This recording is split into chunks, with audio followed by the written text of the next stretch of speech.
يا أهلين، اليوم بسوي معاكم طريقة الجيمات المحشية، تطلع معانا مقرمشة من برا وطرية من الداخل. هذه الطريقة مرة جميلة وطعمها مرة لذيذ.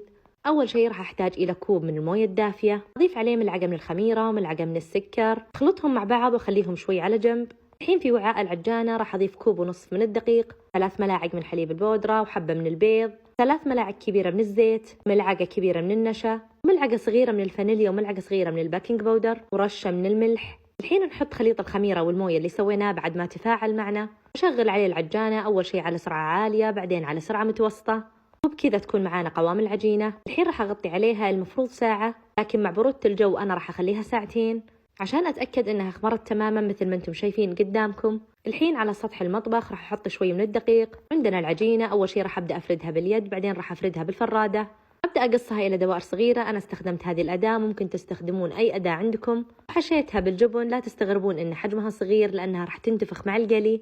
أهم شيء نتأكد إنها قفلنا الحبة تماما. لما نكور العجين ونغطي عليه لما نحمي الزيت، أهم شيء إن حرارة الزيت تكون متوسطة، لأنها إذا كانت عالية راح تحترق من برا وما راح تستوي من داخل. وبكذا القيمات معانا جاهزة. طبعا سقيتها بالشيرة وزينتها بالفستق، وعلينا وعليكم بألف عافية.